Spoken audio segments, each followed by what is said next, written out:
sa Marawi ang sagot.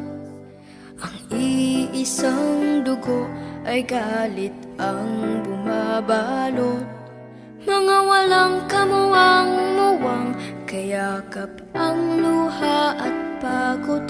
Mga maling at hikain ay di tamang sagot.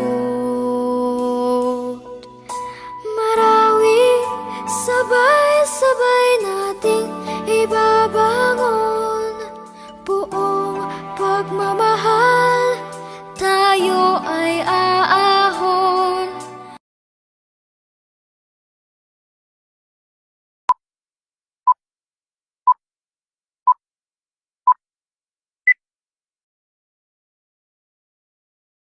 So, Najib, saan ba nakalokasyon yung Lanao del Sur? Nakalokasyon po ang Lanao del Sur sa ARMM o Autonomous Region in Muslim Mindanao. Region na kung saan palaging naapektuhan ng bagyo o malalakas na pag-ulan. So, mula San Pablo, Laguna hanggang Lanao del Sur, gaano ba kalayo? 1,400 to 1,600 kilometers. Ano yung mode of transportation mo bago ka nakarating sa San Pablo, Laguna at ilang oras yung biyahe mo? Una po, sumakay po kami ng motor. Papunta po na sa kaya ng papuntang Cagayan de Oro. Ang motor po, wala pa po sa 1 oras. Tapos po ang kotse po, sinakay namin papuntang de Oro po, 3 oras po bago makarating po sa airport.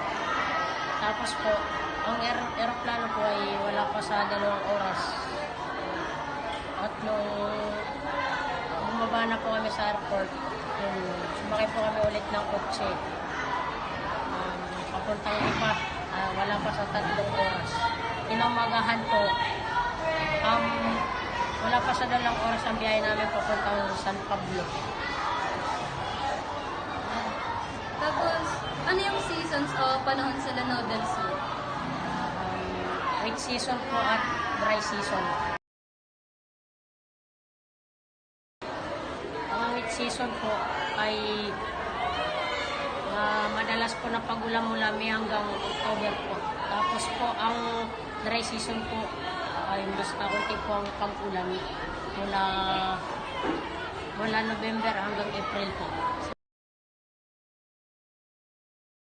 Najib, bakit ba laging maulan sa Lanao del Sur? Maulan po palagi sa Lanao del Sur dahil ito ay nakalokasyon po sa Mindanao na kung saan palaging binabagyo o inuulan.